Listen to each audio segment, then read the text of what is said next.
Hello everyone, welcome back to my channel. Today we will discuss about the topic public debt. So what does this meaning of this word public debt and the different types of public debt. So first let's know what is the meaning of this word public debt. You see here the meaning of the public debt. This is an outstanding loans by the government. The government may take loan from any individual, from any business enterprise or bank, and that money which the government borrow, that is the outstanding loan, is called the government debt, or we can tell public debt. In other words, what we can say that the public debt refers to the loans raised by the government. It can be within the country or it can be outside the country. That means the government can borrow within the country, and also the government can borrow from outside the country, that means from the foreign country. So that is called the public debt. Now let's discuss what are the different types of public debt. First, you see internal and external public debt. First, let's know the meaning of this word internal debt. What is internal debt? See, the government borrows fund from the individual that is located within the country. The government may borrow fund from any individual which is within the country, within the domestic country. For example, you see, the central government raises the loans within the country by raising what? Market loans, selling government bonds, raising small saving and through provident funds, etc. Next is what? External debt. What is this external debt? We see that loans taken by the government from individual institutions and government of foreign countries, as well as loans taken from the international financial institutions like World Bank or IMF. That means what? Here what we can say external debt is what? Here where the government can take loan from the outside foreign countries, or we can tell that the government may take loans from any international finance institutions like World Bank or the IMF. From there the government can take loans. Next is what? Productive and unproductive debt. Productive debt is what? This is used by the government for the productive purposes. For example, we can tell development of railway, which is a productive one. Then power projects, this is also a productive one. Irrigation project, this is also a productive one. Any loans which is taken by the government for any types of productive purposes, that is called the productive debt. Next is what is unproductive debt? Unproductive debt which is used for undertaking the projects which are not productive. That means financing war. War is not any productive. So likewise is when the government spend the money for like this financing the war, controlling floods, epidemics. So these debt are what? These debt are the burden upon the government, and repaying this debt is very difficult as because they are the totally unproductive one. And this unproductive debt is also called the dead wet debt. Okay, so what are the unproductive debts? Like financing the war, controlling floods, epidemics. These are the unproductive debt, and repayment of this debt is what? Very difficult. And this unproductive debt is also, we can tell, that is called the dead wet debt.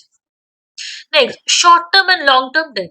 Short term debt is what? It is raised for a very short period of time, maybe for 3 to 9 months. And here the interest on such loans are very low. For example, we can tell treasury bills. These are the short term debt. Short term debt means maybe for the period of 3 to 9 months.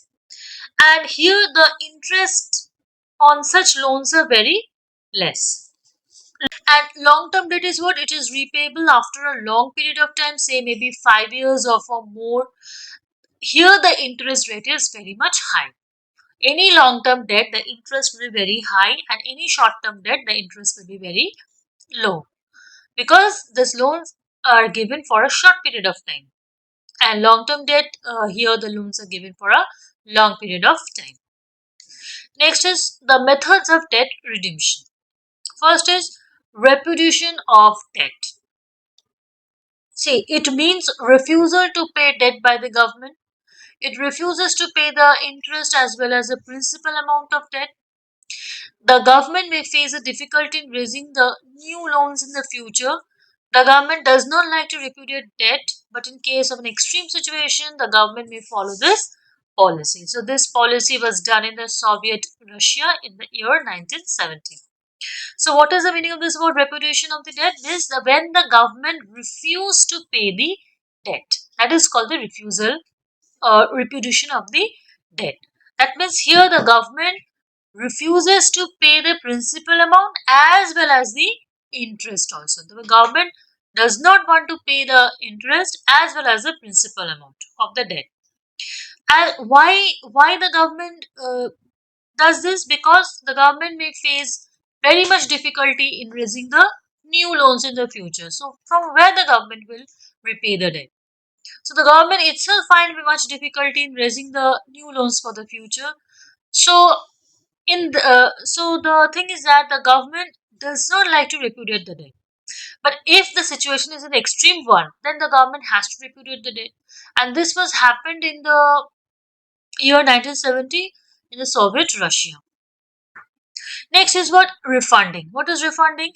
It is a process by which the government can raise the new bonds. The government may take a fresh loan to pay the new loans, and hence the total burden of debt continues to accumulate. Now, here it is a process. What is refunding? It is a process that the government can raise new bonds in order to pay loan. The government like to take fresh loan in order to pay the old loan. The government may like to take the fresh loan. So here the total burden of the debt continues to accumulate. In order to pay the loan, the government is taking new loans. So here what will happen? Definitely the debt burden will continue to accumulate. Next, debt conversion. What is this debt conversion? See, exchange of new debt for the old debt. This is also the same thing. Just we are exchanging the new debt for the old debt. Here the loans actually not repaid, but the form of debt is changed. It is not that your loan is actually repaid, but the debt form is changed. This process of converting the high interest debt to a low interest debt. This is just converting the. This is a process with this is a process is converting the high interest debt to a low interest debt. That means here what the government able to reduce the financial burden of the debt. Completely the it is not that completely the government is repaying the debt, but it is what the debt the process of the debt this is change. That means what it converting the high interest of debt to the low interest of debt. Then is what the budgetary surplus. Budgetary surplus is what the government can use the surplus budget to pay off the debt gradually. This is called the budgetary surplus. Budget surplus mean when export will be greater than import. Automatic liquidation of the debt liability of the government. Next is what? Terminal annuities. What is this terminal annuities? The government may pay off the debt in equal annual installment. Here, what happened? The government is trying to pay off the debt in equal annual installment. The annual installment payment are called annuities. Okay, annually the government is trying to pay the loans in installment. So here what happened? The debt burden is reduced every year. Okay, the debt burden is reduced every year. Next is what? Sinking fund. What is the sinking fund? The government establishes separate fund known as the sinking fund. This sinking fund is what? This fund is used to repay the outstanding debt. This sinking fund is used just to repay the outstanding debt. Next is what? Statutory reduction in the rate of interest. What is this? The government takes a statutory decision to reduce the rate of interest. The government adopt the policy during the period of financial crisis. Okay. What is this? The statutory reduction in the reduction in the rate of interest. This is what it reduce the rate of interest. Means the government adopt the policy during the period of financial crisis. Okay. Next is what?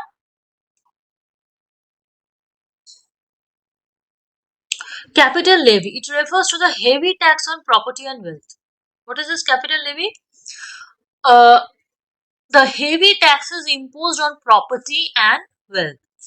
Here, the capital levy is just like the wealth tax, and it is imposed on the capital asset.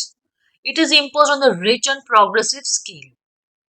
Generally, those who having a very huge property, for them you have to impose certain amount of tax.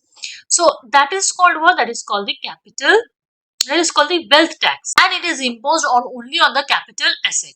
And this is imposed generally on the rich, because rich people are having much property. So this imposed only on the rich. That is on the progressive basis. It is a quick and equitable method of debt repayment.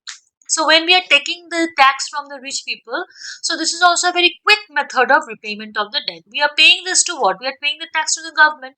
So wealth tax is what? The property tax is also we are paying to the government.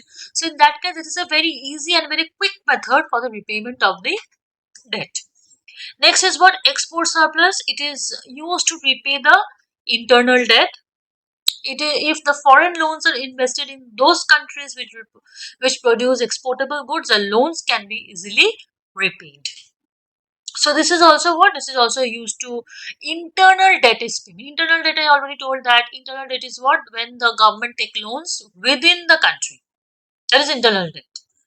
So that means what? Here, if the foreign loans are invested in those country which produces exportable goods, so in that case the loans can be easily repaid. So these are the various method, what we can say, these are the various method of debt redemption, in the way we can pay the debt. And also in this class we have studied about how many types of public debt and what is the meaning of the word public debt. So this much for the today's class. In the next class we are going to discuss with some other topics on this fiscal policy. Few questions discussion also will be there on the fiscal policy. So thanks for watching the channel.